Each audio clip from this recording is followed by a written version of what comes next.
নমস্কার বন্ধুরা, অলৌকিক সত্য ঘটনা চ্যানেলে সবাইকে স্বাগত জানাচ্ছি। যদি আমার ঘটনাটা ভালো লাগে সাবস্ক্রাইব করে দেবেন আর বেল আইকনটাকে বাজিয়ে দেবেন। ঘটনাটা হলো ডিসেম্বর মাসের ঘটনা। কনকনা শীত, প্রায় সব দোকান বন্ধ হয়ে গেলেও পরেশ দাদুর চায়ের দোকান বন্ধ হয়নি। তো পরেশ দাদুর চায়ের দোকানে রাত 12টা প্রায় গড়িয়ে এলো। দেখে টোকাই আর ব্যক্তি হাঁটতে হাঁটতে আসছে। পরেশ দাদুকে বলল, পরেশ দাদু 2 কাপ চা দাও তো। বললো, বাবা আমি তো দোকানটা বন্ধ করে দিচ্ছিলাম। বললাম, পরেশ দাদু 2 কাপ দাও না চা, খেয়েই আমরা চলে যাবো, তুমি দোকান বন্ধ করে দেবে। বললো, ঠিক আছে রে বাবা, দিচ্ছি। দিল। যখন বিট্টু একটা চায়ে চুমুক দিল, তখন ওদিক দিয়ে দেখে তোমার ছোটু আসছে।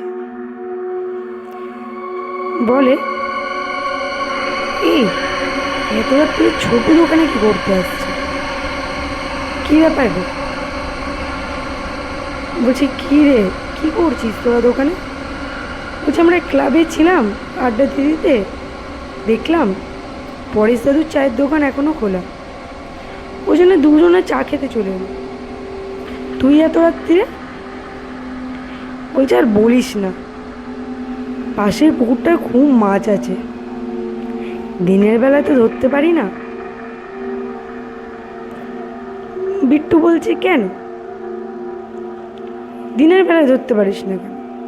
বলে, আর বলিস না, পাশের বাড়ির বউটা এত মুখোড়া, এত ঝগড়া করে যে মাছ ধরা যায় না। আর তোরা তো জানিসই, ছোটোবেলা থেকে মাছ ধরার নেশাটা আমার একটু তুঙ্গেই আছে, আমি একটু বেশি ভালোবাসি। বলছে, তাহলে তুই কি এখন রাত্রে মাছ ধরতে যাবি? বলে, হ্যাঁ, মাকে বাড়ি থেকে বলেই এসছি, আজকে আমি মাছ বাড়ি নিয়েই যাব। মা চেল্লামিল্লি করলেও আমি শুনিনি। হুইলটা দেখছিস তো? বলছে, হ্যাঁ। বলছে, ওখানে দেখ, অনেকগুলো কেঁচো এনেছি, যাবি নাকি?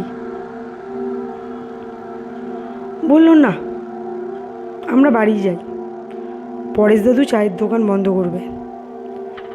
তুই চলে যা, শুধু বাড়ি যা, মাছ ধরিস না তো রাত্রিরে। দেখ, তোরা যা, আমার ভালো লাগছে না, আমি মাছ ধরেই যাব। ঠিক আছে। বললো, বন্ধু আসছি। বললো, হ্যাঁ তোরা যা, আমি যাচ্ছি। যখন প্রায় রাত 1টা বেজে গেছে, ছোটু পুকুরে মাছ ধরছে, অনেকবার টেপ দিয়েছে, দেওয়ার পর মাছ আর উঠছে না। চোখের সামনে দেখছে বড় বড় মাছ খাবি খাচ্ছে, কিন্তু টোপ দেওয়ার পর মাছ আর আসছে না। দ্বিতীয়বার আবার যেই টোপ দিয়েছে, দেখছে ভারী হয়ে গেছে। তখন ভেবেছে অনেক বড় মাছ খেলো বুঝি।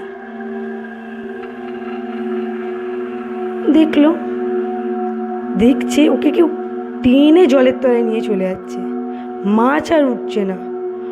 অনেক চেষ্টা করেছে, কিন্তু ছোটু লাস্টে জলের তলায় তলিয়ে গেল। বাড়ি আর ফিরতে হলো না। ভোর 5টা নাগাদ ছোটুর মা পুরো সবাইকে বলল যে আমার ছেলে এখনও বাড়ি আসেনি। আশেপাশে যত মানুষ ছিল সবাইকে বলল, বন্ধুদেরও বলল। বলার পর ওর বন্ধুরা বলল, ও তো বললো মাছ ধরতে যাবে, অনেকবার করে বারণ করেছিলাম, কিন্তু শুনলো কোথায়। বললো, চলো তাহলে সবাই মিলে পুকুরের দিকেই যাওয়া যাক। গিয়ে দেখে ছোটুর লাশ ভাসছে। সবাই কি দৃশ্য দেখে, তুলেছে যখন জল থেকে, কেউ গায়ের মধ্যে প্রচুর আঁচড়ের দাগ, বহুত আঁচড়ের দাগ।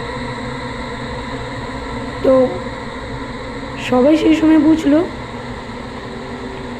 একে কোনো জন্তুর খেয়েছে, না জলে এমন কোনো জিনিস আছে যেটা টেনে নিয়ে গেছে। মানুষের যেরকম গবেষণা হয়, নিজেরাই গবেষণা করতে আরম্ভ করে দেয়।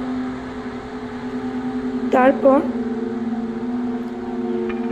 ওকে যখন, যেহেতু এটা জলের মধ্যে তলিয়ে গেছিল, এটা পোস্টমর্টম হয়েছিল ব্যাপারটা।